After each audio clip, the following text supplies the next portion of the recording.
This episode of Capes and Lunatics is brought to you by Tweaked Audio. Get awesome headphones, go to tweakedaudio.com and use the coupon code Southgate to get 30% off, free shipping, and a lifetime warranty. Or you can get there through the link on our website, southgatemediagroup.com. This is Luca Perich, and you're listening to the Capes and Lunatics podcast. Burn. Burn.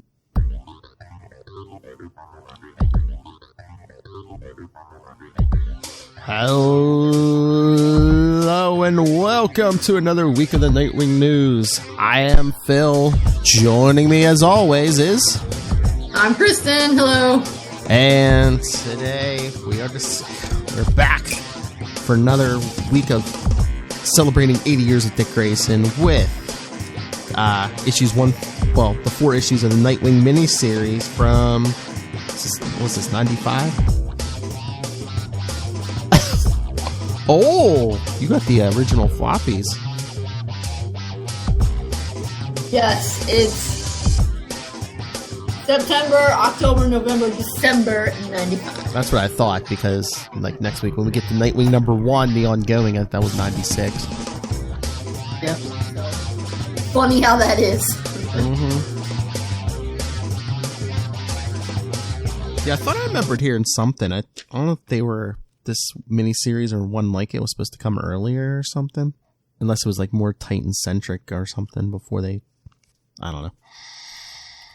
I think actually, because since I have the floppies, there's a letter column in here, and they must have given some select people a preview of it. Oh.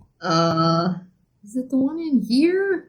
Maybe it's in the second one, but somebody, it might be in the version 2, mentioned, oh, this Nightwing series is clearly for people who are more... it's like more of a Bat Nightwing series. Yeah. Yes. Huh. I don't know. It's somewhere in here. Maybe as we're going through, I'll find it again. All right. Yeah, I was going to say, we want to get to this because there's really no new news except, we said Nightwing's coming out. I think it's June. The next one will be coming out June 10th, I believe.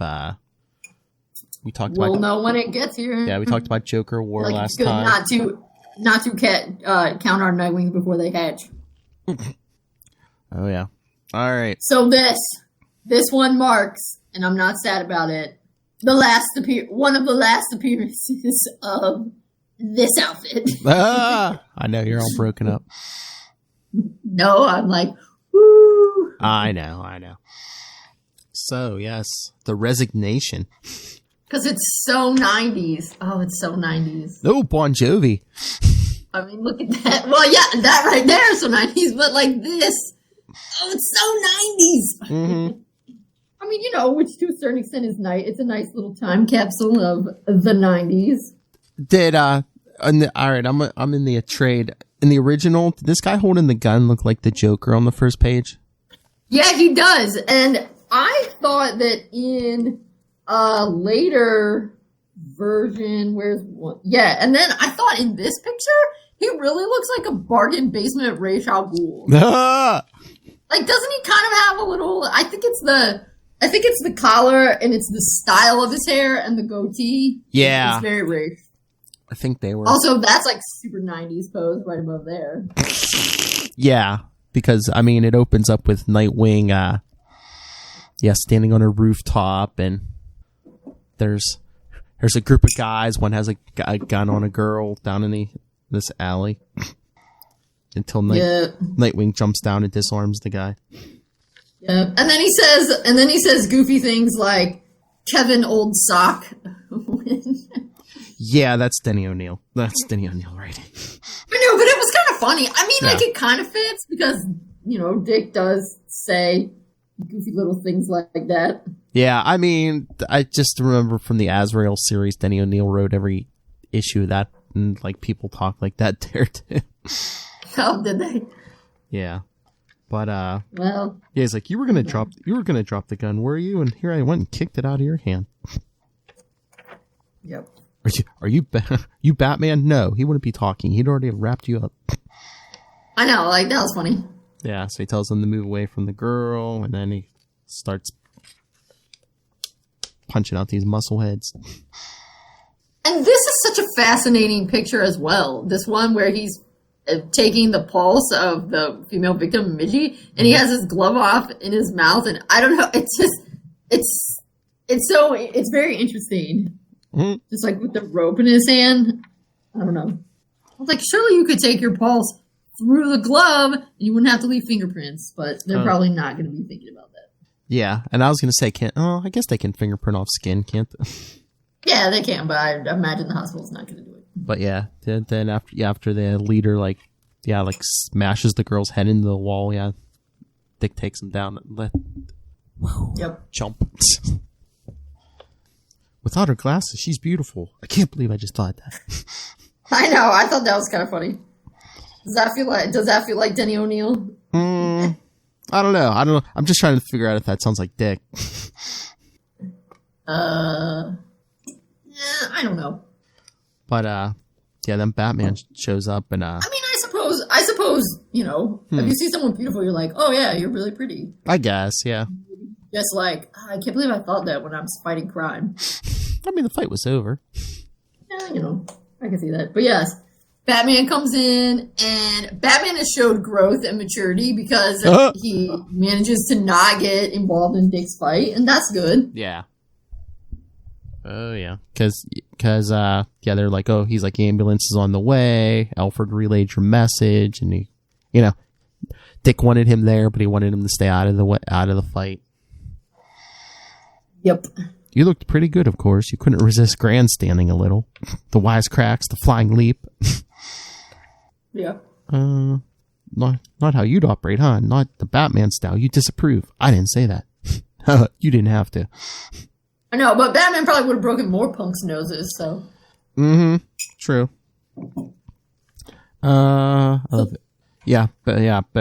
Batman's like, every cop in town's been searching for Miggy Webster. How did you happen to find her? Cops didn't have time to be...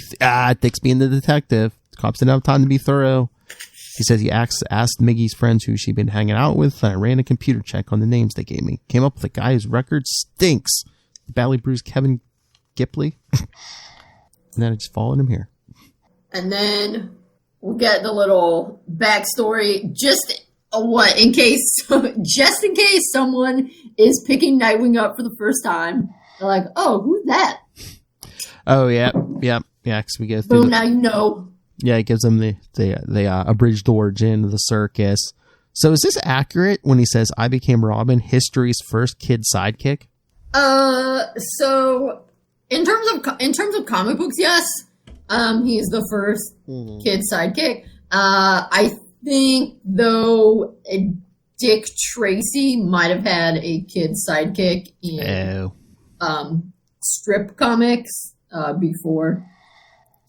But, yeah. Maybe there was no Dick Tracy in the DC universe, so. Right. Righto.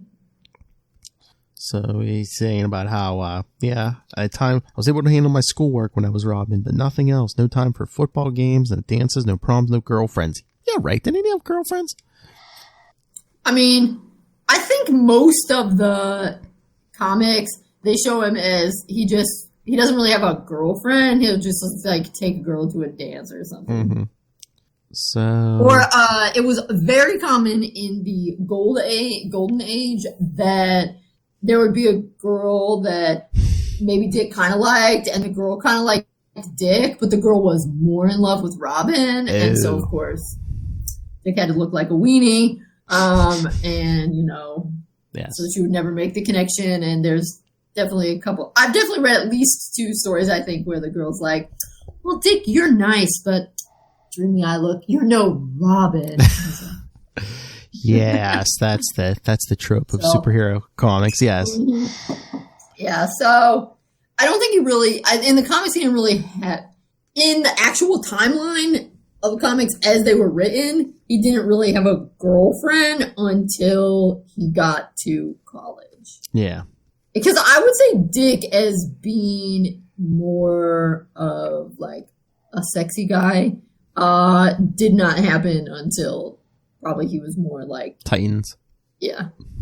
I mean, maybe a little in the 70s when he's with the Titans. But I mean, thankfully, they're not really super sexualizing him when he's underage. Yay! Wow! Responsibility. Amazing.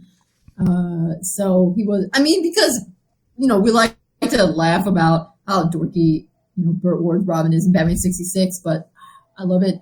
And I mean, Robin kind of was that way in the comics. I mean, he was very upright and square. Well, probably too. I mean, once he started dating Corey, women started noticing him. Oh, he has a hot girlfriend. He must have something going on. Yeah, he had more time for girls when he went to college and stuff. What I want to know is where he was storing those shoes in the Nightwing outfit. Because those are pretty intense shoes right there. Well, I just want to know where he got fit those in a pocket. I want to know where he got the whole outfit at. Because as he's stripping off his Nightwing shirt, I mean, you don't see that other shirt underneath. So I wonder, did he like bring Batman to this roof because he had his clothes stashed on this roof? Maybe. Yeah, probably he must have had his. That's what I'm thinking. Because otherwise, I mean, those shorts and that shirt are tight. Yeah. You could have packed those somewhere on the suit, but not those shoes. No. But yeah, he was saying, where was Dick Grayson? Also, he later has a gym bag, so yeah, he must have hid it behind his gargoyle. Yeah. He's like, yeah, where was Dick Grayson? But then I eventually cut loose. I cut loose from you? No, Bruce cut you loose. Right, but... Oh my lord, but he said, then I adopted the identity of Nightwing, a bargain basement version of Batman. How dare you, Denny O'Neil? Yeah. Boo. I mean, seriously. Well, Dick's in a bad place right now. I guess, but you know what? Forget you, Denny O'Neil.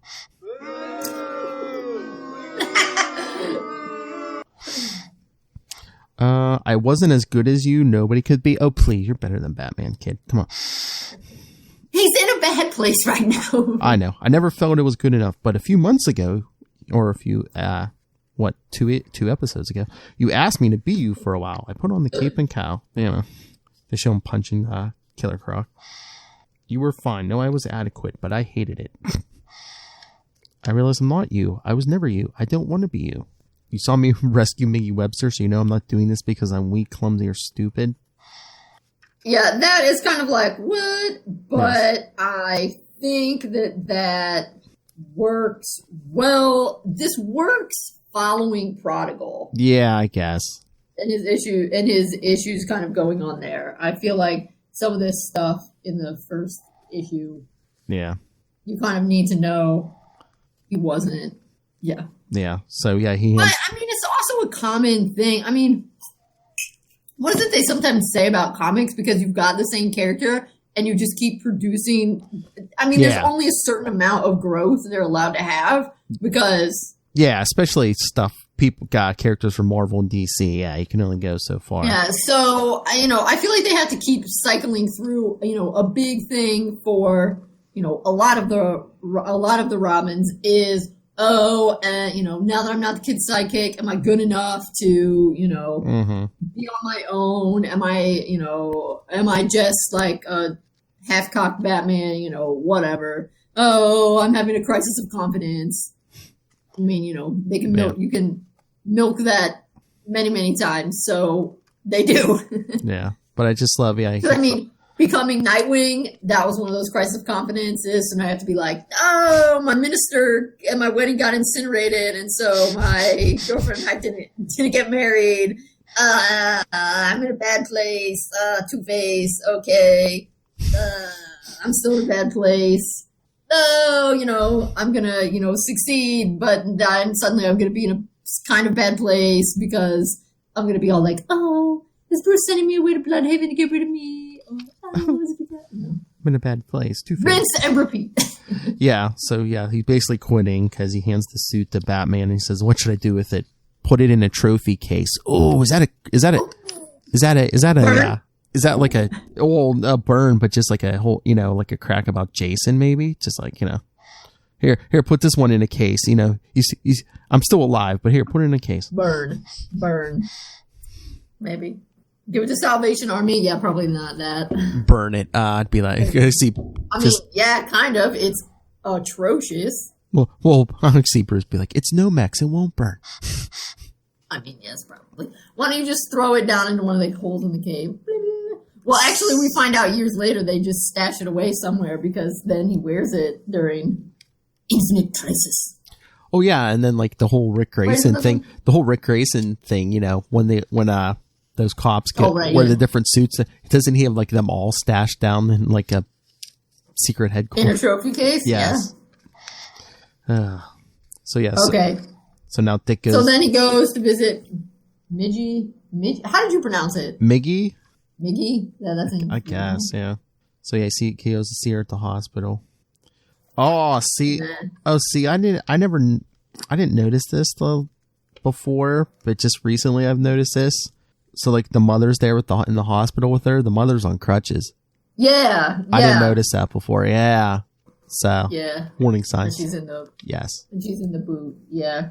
So yeah, he's asking about. And I just found it interesting. Probably he didn't really mean a lot by it, but I find it interesting that she introduces herself as Mrs. William Webster. I mean, by the 90s, not that many women were introducing themselves as Mrs. Husband's first name. But I mean, they'd be like, "I'm Mrs. Sue Webster." Well, something. I think this is another sign too, saying that she's on the crutches. Yeah, what we find out at the end. Yeah. Yeah, I think so. Yeah, I think so. Better say you're Mrs. William Webster. Right, yeah. That's what I'm saying, that, you know. So yeah, Daddy walks in and shakes Dick's hand and thanks him because, you know, Dick's like, "Oh, I found you in the alley and called the paramedics." Yeah. Yeah. And then he's like giving her a kind of hug, and she's like, yeah, kind of tipping the other way, yeah.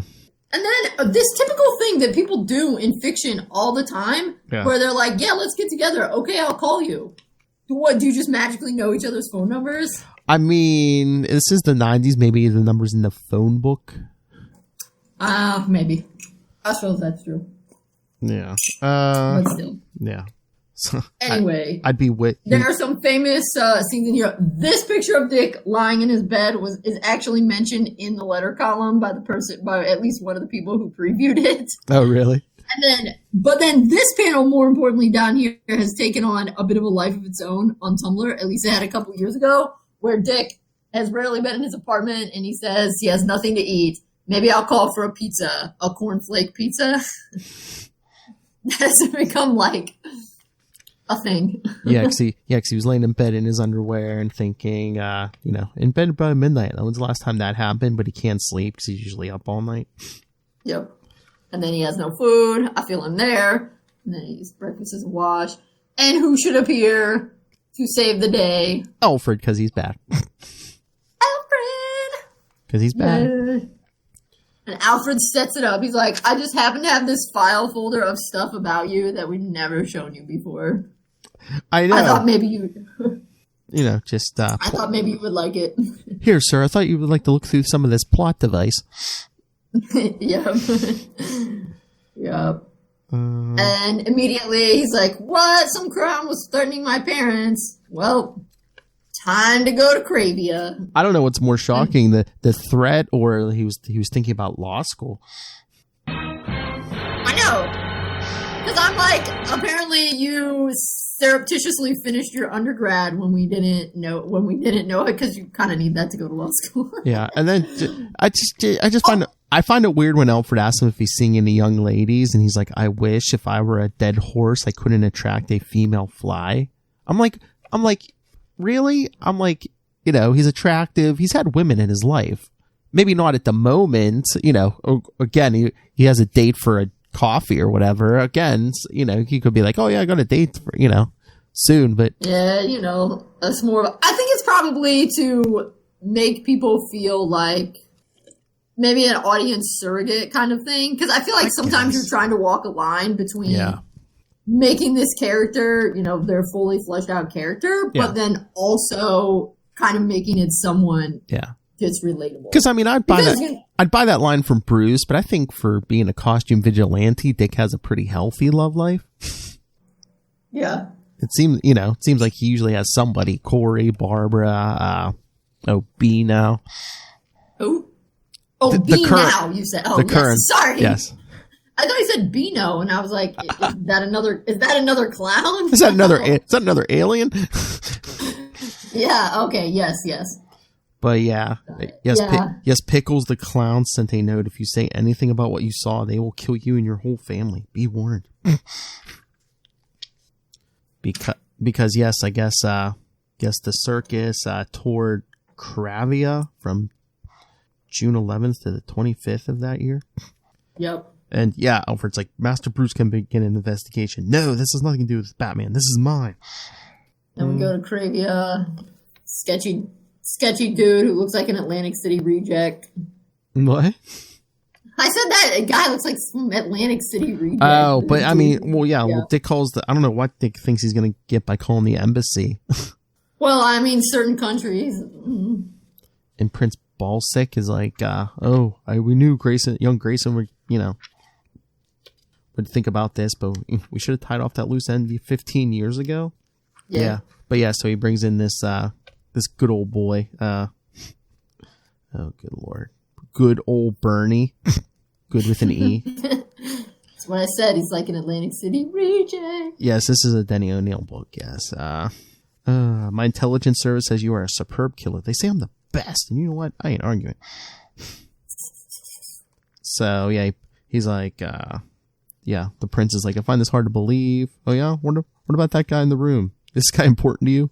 Budolph? I know. And I was like, dang. He's a competent secretary, nothing more, so he uses the death touch on him. I know. It's rude, but that's how you know he's real. Yes. You could be of use to me. Your first assignment is an American, Richard Grayson of Gotham City.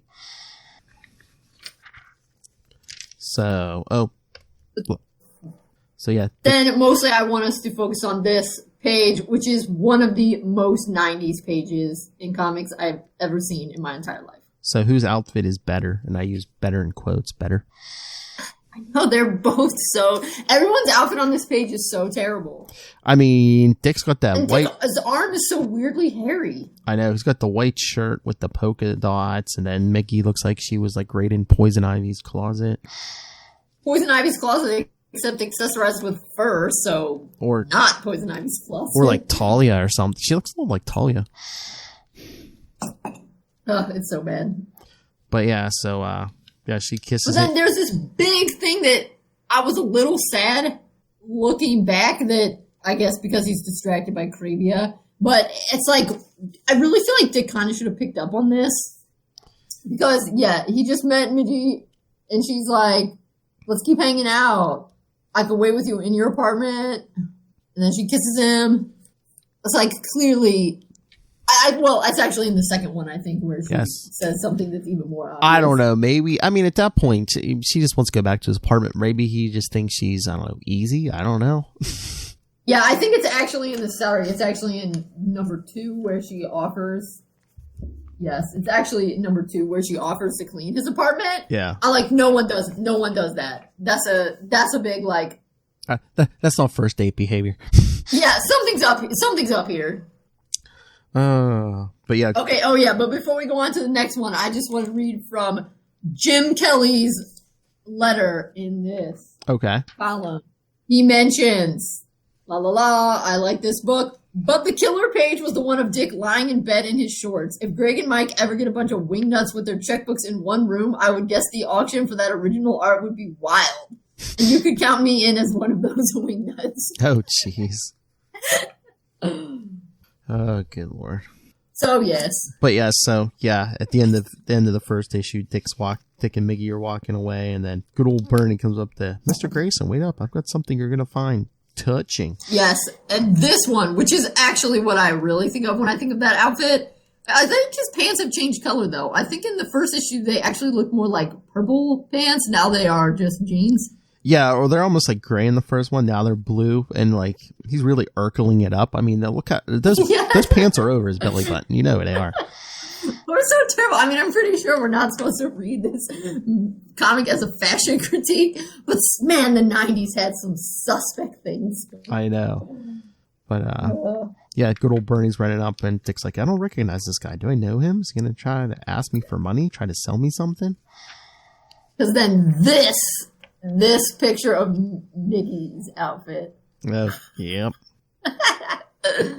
I love it. Yes, and then that's where she interrupts and she says, I can make dinner, clean your apartment. Yes, that's unusual. Yes.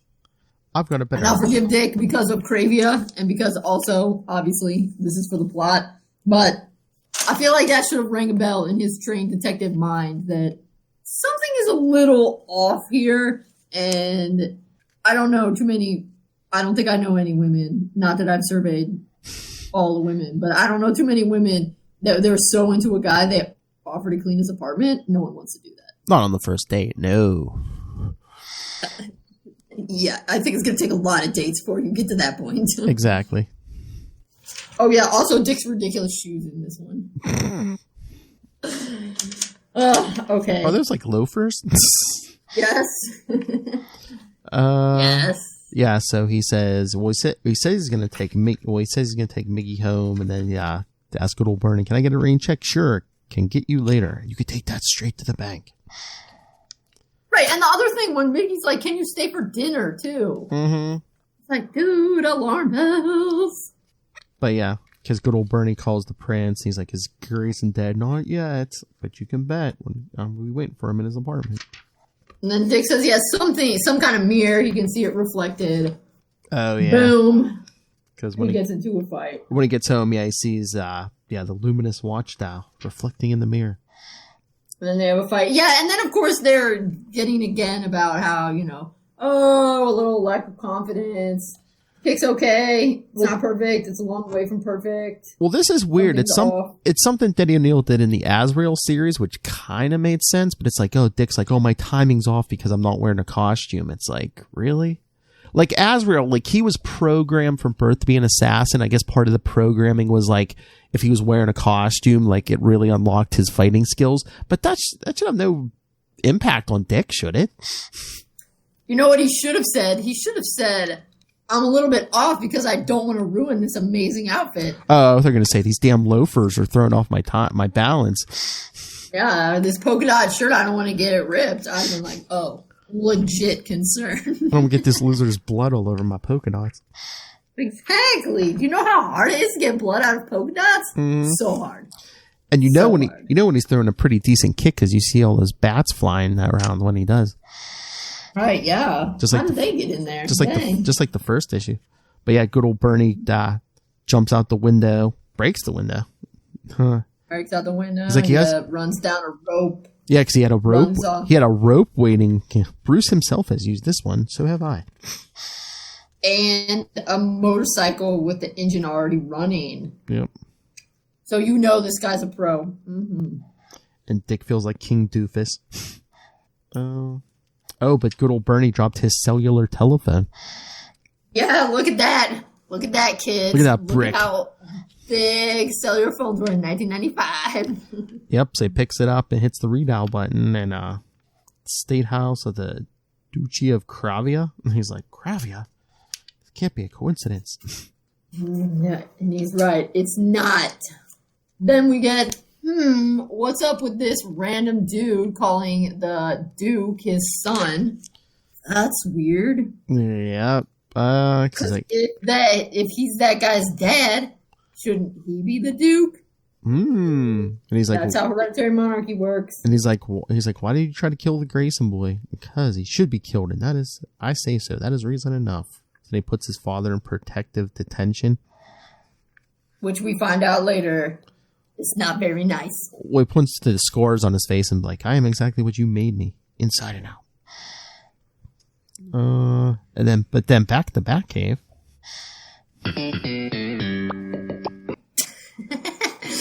Getting information about Kravia. You can tell this is pre-Wikipedia because Oracle is like faxing them special stuff. Now you can just hop on the net and get everything you ever wanted to know and many things you didn't want to know. Yes, faxing. About Kravia. I know. Old school. Okay. But Bruce has new toys, and he's like, where's Bruce the Batman? Alfred's like, he didn't leave an itinerary, but pursuing evildoers would be a good guess. Gee, and I thought maybe he was taking in a ball game. Come on, Denny. It's like, Dick would understand, Oh, sorry. No, he's just trying to make a joke. I know, but I thought it's like, oh, sorry, he's not saving lives. Sorry. Lightening the mood. And then, yes, he's like, oh, I got rid of my costume too soon. Don't worry, Harold's got something new. Yeah. So it's like So it's like, did Bruce really burn the suit? Because it's like, why? I mean, I get it, but it's like, well, it's an excuse for a new suit, which we both love. But it's like, why couldn't he just put on the old suit? Because I don't think Bruce would have burned it. Oh, because it's time. New suit, new you. That's true. Also, though, can we just pause to describe this? This is one of those pictures where his hair has become a prehensile monkey tail. Oh, Look at yeah. this.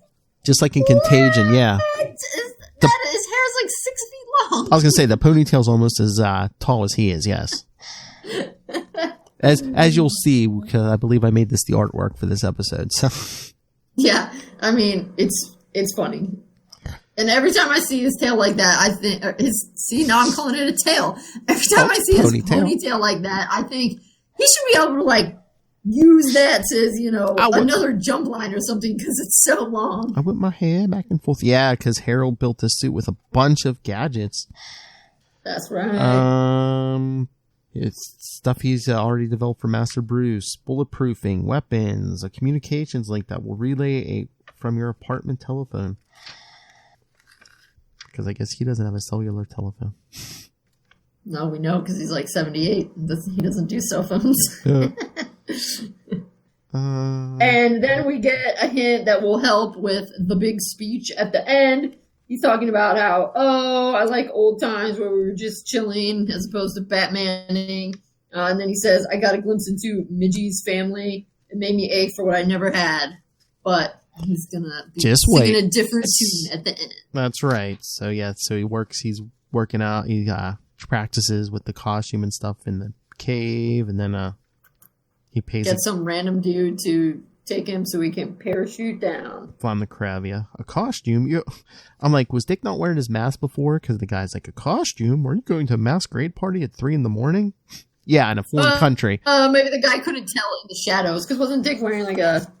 Yeah, he was wearing a hat. Yeah. But I mean, come on, if somebody shows up wearing an outfit like that, you should not be surprised they're wearing a costume underneath. And again, it's like, what? Yeah, you're taking me to a masquerade party in a foreign country at 3 a.m. Yes. And then we see just how bad this Prince Balsic is. He is virulently racist, shocking, and he wants everybody darker than the color of that card to be immediately executed, and that is what is happening when Dick parachutes down. Is they've started in the middle of the night to murder people in cold blood. Yep. So they start shooting at Dick. See, look at that! Look at that! You should be able to use that to help. I know. Get through the trees. Hopping around through the trees. Yeah, because they were shooting at him in the parachute, so he had to get out of it early before he got to the ground. But yeah, he's taking out these soldiers in like almost armor. Man being shot at gets old real fast. When I was Robin, I certainly would have said something snappy here, like lights out as he hits the guy with a flashlight. Heck yeah. I don't do that anymore. Yes, you do. But yeah, all the gunfire alerts more soldiers. They're surrounding him as he gets a call from his apartment phone. Miggy, pick up Dick. I'm in terrible trouble. They're like, dun, dun, dun. Yes, that's continued. Then, part 3. We see Dick still surrounded. I guess Miggy must have hung up because as he's fighting these troops, he calls back. And Miggy says, he's in a rage, Dick. Who is? We hear a voice. Who are you talking to, you little slut? A man's voice. Miggy, please don't hit me. Sure. Miggy, please don't hit me. And then the line goes dead. So Dick's about to call back again, but he hears a scream. And again, sees more victims of this ethnic cleansing. So he's more fighting with soldiers. So we got more fighty. Are you in part 3 now? Yeah. Oh, yeah, this is part 3. Yep. Because I'm in part 3. Look at that ponytail. Yeah, it looks like he almost looks like he hits that guy on the one page with it. It's crazy. So, yeah, he has to say victims.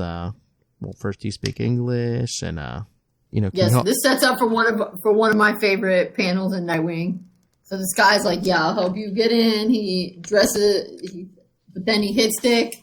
Yeah, because he says he works in the kitchen at the State House, so Yeah, Yes, and he says, I hope I did this because I hope they'll spare my family. And Dick understands, and he says, okay, but this puts you way at the bottom of my Christmas card list. I love that. I think it's funny. Yes. Yeah, I think it's a very Dick Grayson thing to say, and it's also very understanding because he's probably really mad that the guy did that, but also you gotta understand this dude just almost got ethnically cleansed. He almost got straight up murdered, and so he's hoping maybe this will save my family. Oh yeah, this guy rolls by fear. Yeah. It's hard to be mad at a guy for doing that. Yeah. But at the same time, you're still a little annoyed. So I think being banished to the bottom of the Christmas card list is the appropriate response. Yes. But yeah, so Dick wakes up, he's tied to a chair, and the prince takes off his mask. Of course he doesn't recognize And the prince him. is like, who is this dude? I have no idea. Which, that makes sense, and that's also one of the things why it's, whatever, it is what it is. But one of the reasons why it's ridiculous sometimes that Bruce Wayne is Batman, because so many people are going to recognize him. Oh, yeah. Because he's famous. It's like, if I were Batman and somebody unmasked me, the likelihood that everyone would be like, oh my god, Batman is actually Kristen Gaiman is like, no. Like, people don't, no one, there really is a small circle of people who know who I am. False advertising. She's not even a man. Exactly. See? You had to be smart. Mm-hmm. They should switch. But yeah, that's one of the ironic things is, Bruce has to be so worried because he is famous. But most people, like, I imagine Barry Allen doesn't, also, Barry's, or like Clark Kent, he doesn't have to worry anyway because dude's bulletproof. But, not that many people know who Clark Kent, he's a reporter, but people don't know his face. Yeah. Because he's it's kind of the opposite with Clark Kent. With the glasses, nobody knows who he is, but he takes those off. Right, but it's like, for most people, if they were unmasked, you wouldn't know who you'd be like, it's a dude. Gasp. Anyway. But yeah, so yes, the guy who betrayed Dick asked for mercy, and of course the prince shows him mercy. The gun. No. Now he's off the Christmas card list entirely. And he says that the prince has third Dick in the oubliette. Oubliette with the guy who's with the fool who's already in there. Wonder who that would be. Well, they cover him in something sticky and sweet smelling. I don't want to think about why. So they send him down on a rope. Because they're going to give him the traitor's death because Dick asks the prince's father, tell me about the traitor's death. It is a punishment last used in the Middle Age. Oh, is this true? They use this in the Middle Ages? No. They coated us with honey and they will release rats into dozens of small tunnels. Most people who got traitors' deaths in the Middle Ages were beheaded, or they were hanged until they were almost dead, and then they were taken off the gallows, had their bellies cut open so all their entrails could be pulled out, and then they lit their entrails on fire in front of them, and then you finished dying while that was happening. Yeah. Or maybe you got burned alive at the stake. I was going to say. So, they were usually pretty quick, right?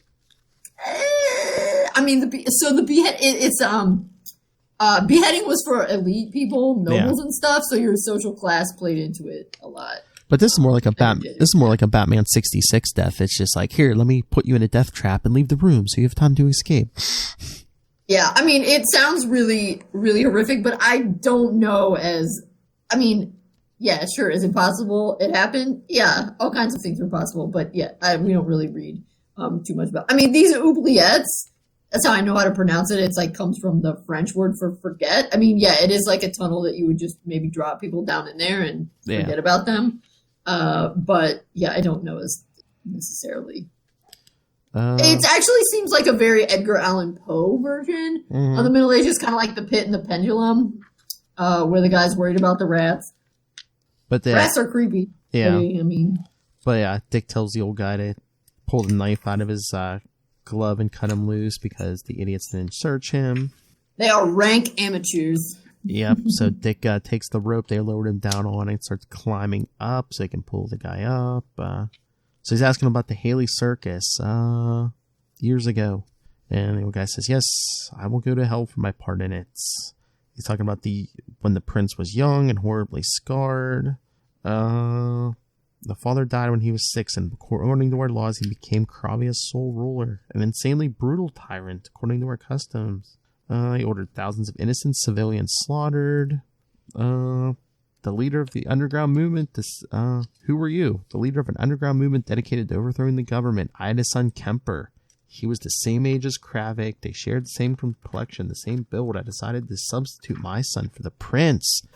An uncle of mine, a plastic surgeon, duplicated the scars of the prince on my son. Father figures in this story.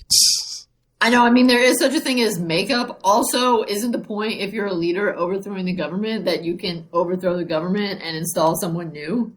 Exactly. Exactly. The kid didn't have any parents. How hard would it have been to kill a 6-year-old? Come on. Indeed. Yes, it was monstrous, but I thought it was for the greater good. Or you could have just been like, if you have an uncle who's so good at plastic surgery, couldn't you be like, I took the prince to my uncle who was so good at plastic surgery and fixed him up? Ah, true. True, but he still might have, at that point, he still might have been an evil kid. Yeah. Yeah, I mean, to a certain extent, this is actually a little bit annoying because they make it sound like, oh, because you look ugly on the outside, that means you're a bad person on the inside? Yeah. And that's rude. Just because you are beautiful on the outside doesn't mean you're ugly on the inside. I mean, yes, if your dad did mean things to you, yeah, for sure. But just because you have a scar on your face doesn't make you evil. Yeah. So Dick sends the rope down, tells the guy tied up, he's going to pull him up. Then this guy keeps going. I bribed a local official and secured a position as a clown. Pickles the clown. One of the prince's servants was my friend. So, yeah, this is where they made the switch. He kills the clown, like, under the big top. Yep. You mutilated one child and murdered another. I'm tempted to let the rats have you. Yeah. I mean, like, that is a pretty jerk move. Yeah. When I finished, I looked up and saw 2 performers above. I recognized as the Flying Graysons. Yeah, Dick said they always check the rigging after a show. 2 of them had seen everything. I ran out of the tent. Later, I conferred with my associates, and we decided to warn the Graysons not to betray us. So Dick's like, get to the end of the story. And he says, yeah, my son took the place of the prince. He appointed me prime minister for years. He accepted my guidance, but gradually he changed. He rebelled against me. Yeah.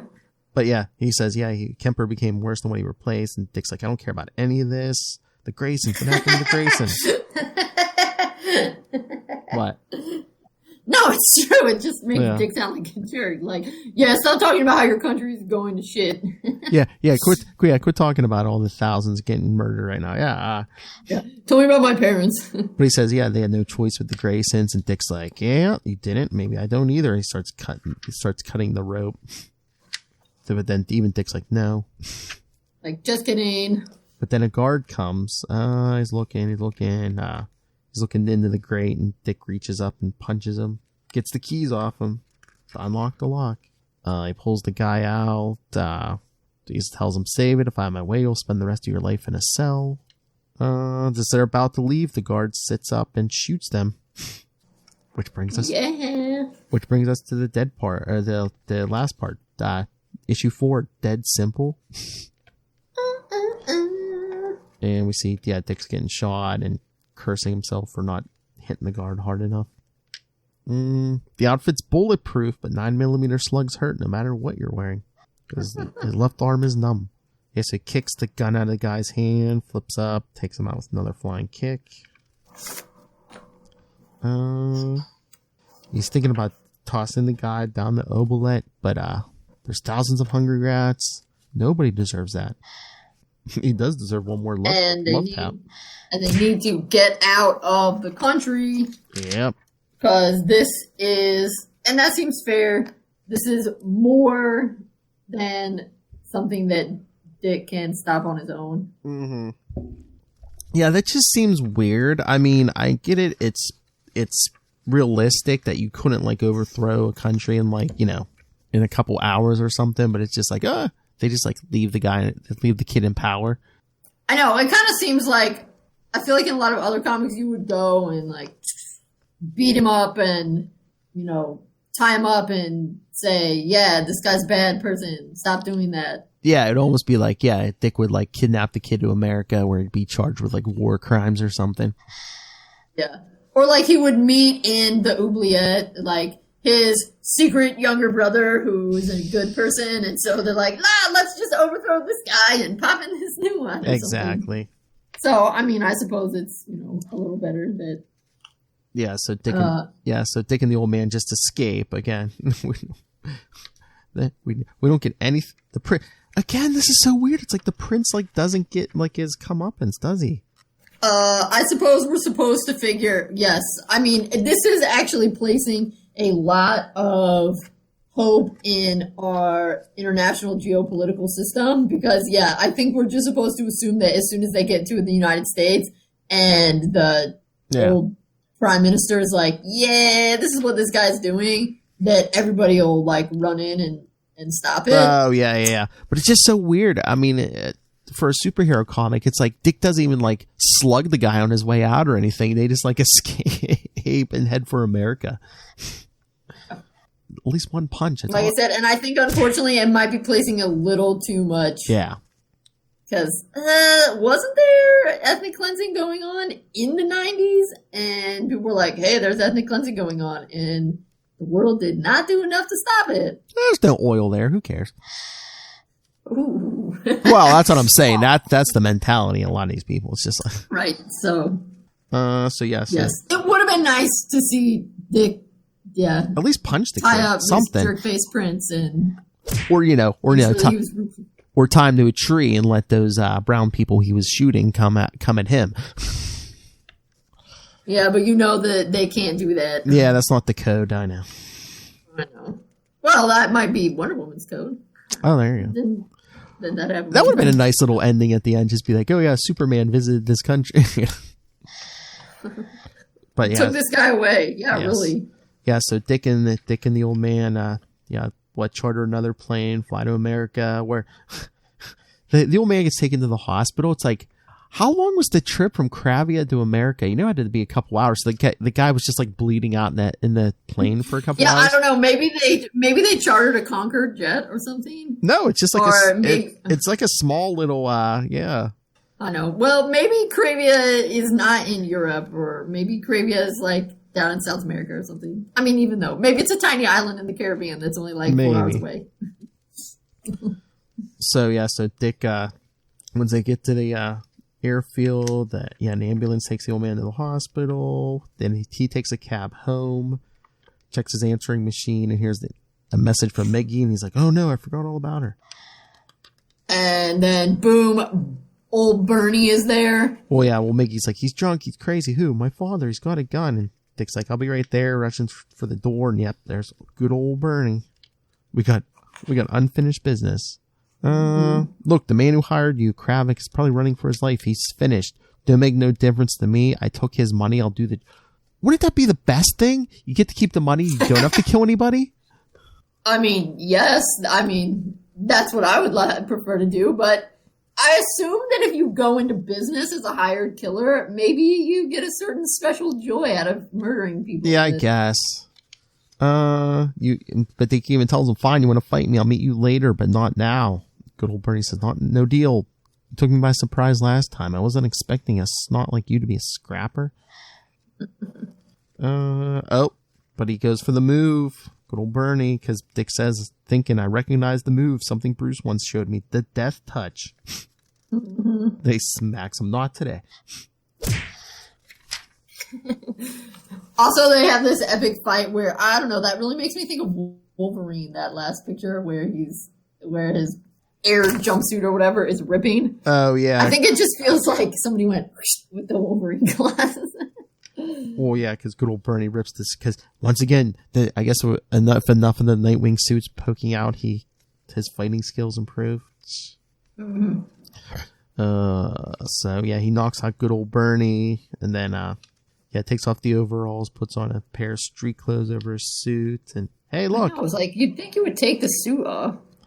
The broken, well, you might need it, but the broken window and the rope are still there. So.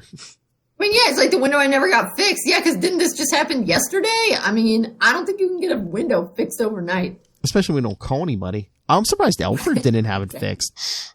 That's true. But he just leaves good old Bernie laying there in his apartment. Well, he's on a tight schedule. I mean, yeah, I guess it's an emergency, but it couldn't take him like 30 seconds to tie him up or something. Yeah, I don't know.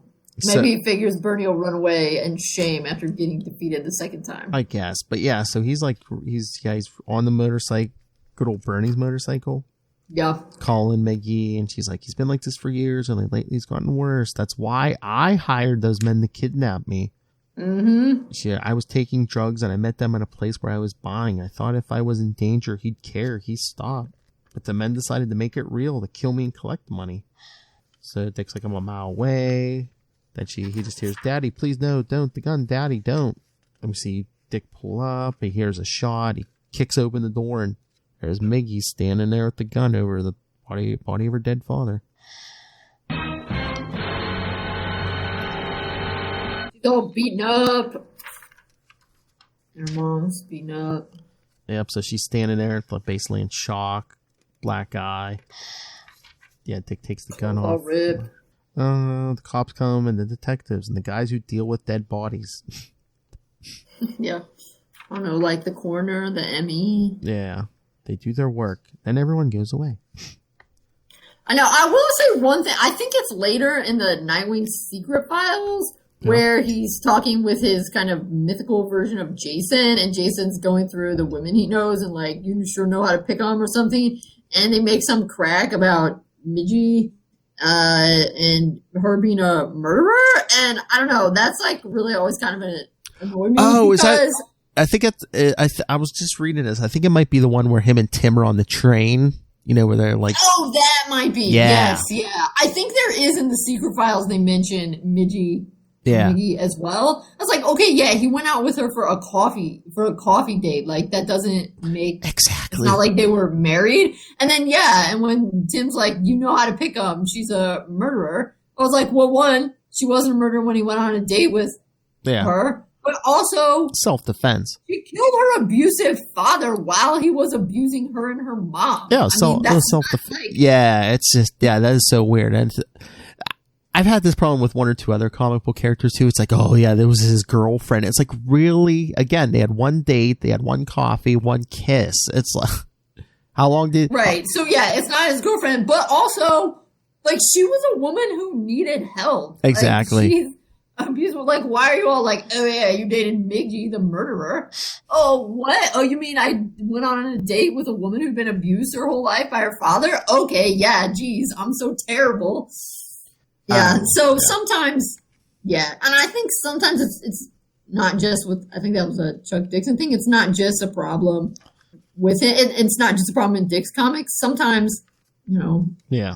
Problem in comics in general that they're trying to make a point like, oh, you have a checkered romantic history, so they have to throw in every woman you've ever been on a date with or every man you've ever been on a date with, and then be like, oh yeah, and that murderer. Well, yeah, like, just when people try to be like, oh yeah, with Catalina, no, that wasn't well, yeah, I mean, yeah, let's mention that because I don't think that's on our list. Or is it? I don't know. But it is. Oh, the tarantula thing, yeah, because at this point, Bruce is like, yeah, there's no excuse for killing, and after Tarantula kills Blockbuster, which I guess we're getting to, it's just, once Bruce and Bruce confronts Dick about it, Dick's like, oh, I'm sorry. He's like, why? Because you didn't throw yourself in front of a bullet. He's like, there's a difference between killing someone and throwing yourself in front of a bullet. Yeah, which is good.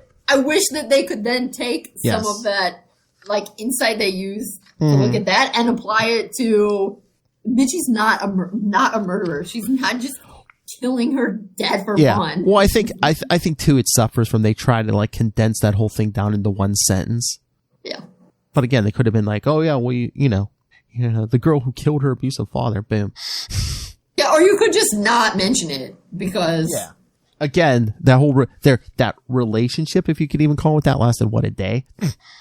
Yeah. And it's like, I don't even know if she really liked him that much. Like Dick says, I thought she was infatuated with me. That's why she wanted to go to my apartment. But really, she just didn't want to go home. Yeah, she just wanted to be safe. Yeah. Yeah.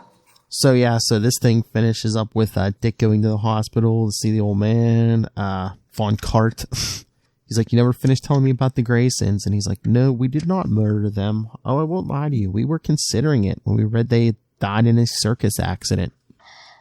So have Dick's parents were almost double murdered. Would you have done it, killed them? I think not. No, they were innocent. You are their son, young Richard. I know you hide behind a mask, but it is you. Don't worry. The doctors say I will be dead within a week. That's tidy. But I just love how he's like, oh yeah, we wouldn't have killed your parents because they were innocent. But he scarred his 6-year-old son. He was innocent, wasn't he? Yeah. Ugh. Okay. Probably they figured, what does it matter? Yeah. They're circus people over in another country, and we've already effected our coup, so true. We're good to go.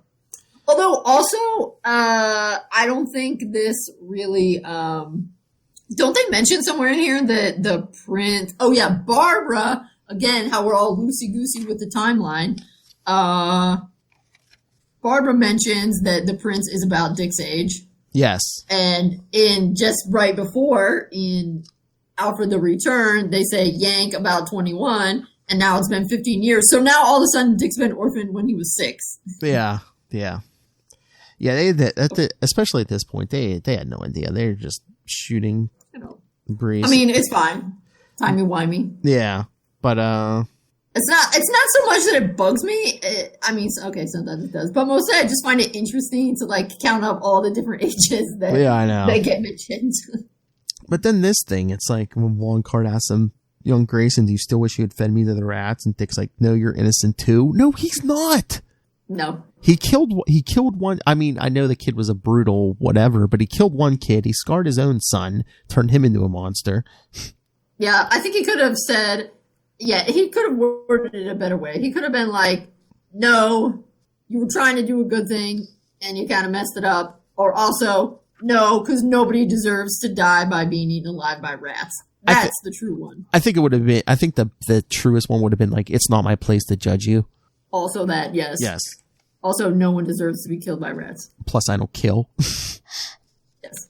And then Or he could have just said, no, and left the guy hanging like, oh no, why? Oh. or better yet, not even say anything, make it ambiguous. Yeah, just give him a raised eyebrow. Exactly. So because they are flat because of the mask. Remember, he throws out that line when the for prince bad eyebrow mask. Days. Yes. So yes, he climbs up to the roof, and they come full circle with this miniseries. There's Batman on the roof. Also not getting involved. Good job. And then Batman being nice. Hey, you want to swing around the city with me? He says, "Oh, yeah, because want to talk? Oh, he's never asked me that before." Yes, because Alfred Phil. He's like, "Yeah, Zuko killed my parents," just as we always believed. So we haven't damaged continuity. Everything's the same. There we go. That's right. And then we have. I learned our father-son stuff. Yeah, because he's like, I learned something about my own childhood, and Batman's like, I'd like to hear that. And he's thinking, another first? What? Right. What I've gotten is the realization that you did the best you could with what you had. You weren't a perfect father, but that's okay because probably no one's a perfect father. No family's perfect either. I was lucky. I was privileged, not because of the big money in the house, but because you gave me a lot of yourself. You taught me, you showed me, you encouraged me. You never lied to me, and you never demanded that I be anything I'm not. I didn't imitate you because you insisted I do so, because I wanted to. Of all the men I knew, you were most worthy of imitation. Then I blamed you for letting me be who I was. Pretty dumb. Because then I blame you for firing me. Oh. But we're kind of glossing over that. Yeah, but you and Alfred gave me a home, and the thing we don't mention, the L word. Cute. You were the best family. Best family I could have had. Thanks. No. You have any plans? Yeah. I'm going to use what I've been given. The world's full of Miggy Websters. Lost and desperate people. From now on, they'll have me. As he swings off. I have my own mission. I have my own mission until you send me to Bloodhaven. Well, but there's a lot of Midgie Websters that Yes. need saving in Bloodhaven. Oh, yeah. Saving in Bloodhaven. Oh, nice. Oh yeah, here I found it. It's Anita Sanchez's letter in the last one. This was plainly a Nightwing for those who follow the Bat books. No mention of the Titans. So I don't want Dick to go back to them. He still might have to think about the old days back there. And then this person says, if Dick is going to succeed as a character strong enough to support a title, he needs 3 things. History, a strong ensemble of supporting characters, and a sense of place. He certainly has the first. He's one of the 3rd oldest comic book hero, but he needs a cast of supporting characters. Says perhaps neighbors in his apartment building, police officers, and a sense of place. This letter's a plant. It's like they told Anita everything they were going to do and had her write a letter about it. Yeah, I wonder if they didn't mention any Titans, because then a lot of the series was him like on his own, and they would have had to go into an explanation of like why he didn't go to any of the Titans for help, and this and that. But no, I like it because I think she hit the nail on the head, and that's one of the big things that has been, I think, really obvious about the character of Nightwing pretty much since Prodigal, is that Nightwing has become more of a Bat character. Yes. And I think that's partially because, so Dick became Nightwing because New Teen Titans was the most popular book, and they needed... Oh, yeah. So since it was the most popular book, they could get Dick for their book. And do new and different things. But I think by the 90s, Batman was more popular. And so Dick worked. So they moved him over to the Batman. And now Batman is ridiculously popular and really probably has been since about 89 or so with the movies. So it makes sense to keep a lot of the Bat characters in the sort of Bat bubble. Yep, he was number 1. Yeah, because I feel like, after Dick went back to the Batfold and got his own series, his series was very much a Batman grounded series, and then the Titan stuff was always second. Yes. He had his thing, but the Teen Titans books were always just, coming in sometimes, Oh yeah. bopping in and out kind of stuff. And that, I think, is really why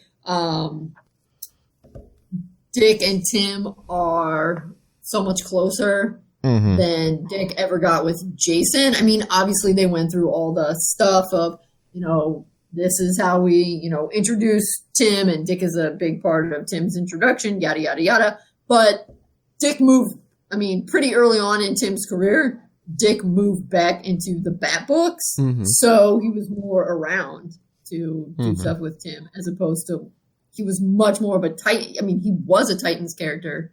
They also didn't have a Bat family of books in the 80s either. Yeah.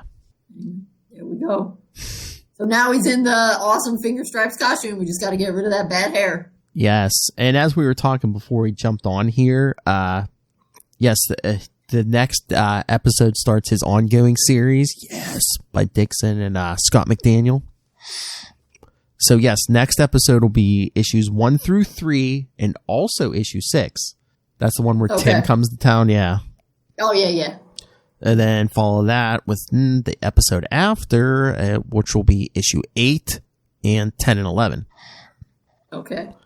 And then the episode after that will be issues 13 through 15. That's the one where Batman comes to town, and annual number 1. Oh, the Pulp annual. The marriage, yes.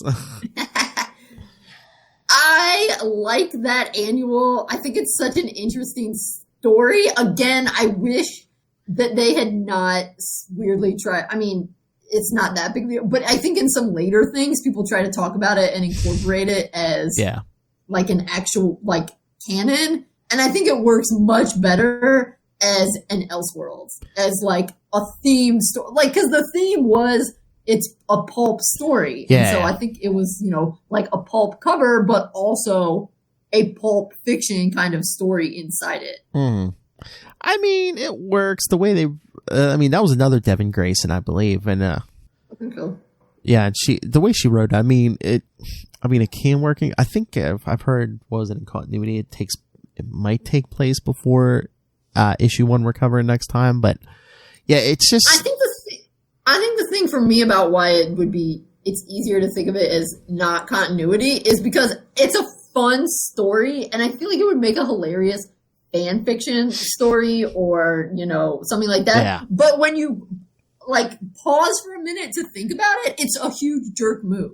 Like, I'm going to fake marry someone. I mean, that's why I think it's better to do it as sort of, hey, we had this cool idea that we were going to, do these Pulp Fiction annuals. So it's kind of like an alternate universe version. Yeah. That's why I think. Yeah, there's things about the issue that are weird, but we'll get there. But yeah, I've got some really good stuff coming up. Mm-hmm. I love this era, starting with it. It's my cat mustache. Cat stash. All right. Anything else on this? Nope. All right. So yes, people, you have your homework. And I think I've said before, the complete list of what we're covering is on the Facebook page. So go check that out. Because yes, next episode, this is episode 42. Next one will be 43. Yeah. So for the rest of the year, we're going to episode 71 for this 80th anniversary list. So plenty of time to check in. So check the list, read, send us feedback. Email us, capesandlunatics@gmail.com. Call the voicemail, 614-382-2737. That's 614-38-CAPES. And like I said, follow Nightwing News on Facebook, on Twitter.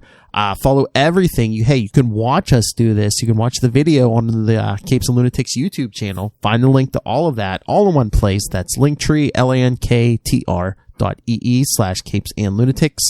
And remember to support the sponsors: Tweaked Audio, Hunt a Killer, Pod Life, the first volume of Pod Life, the books. The second one is in the works. When you're buying books, go buy Dick Grayson, Boy Wonder. Can I fill the whole screen? See, if you're a fan of Dick Grayson, you must buy this book. And you can find that and Pod Life and pretty much anything these days on Amazon. And when you do, use the link below for Southgate Media Group. These do cost money to put up, so send some money to the company and that madman Rob Southgate himself.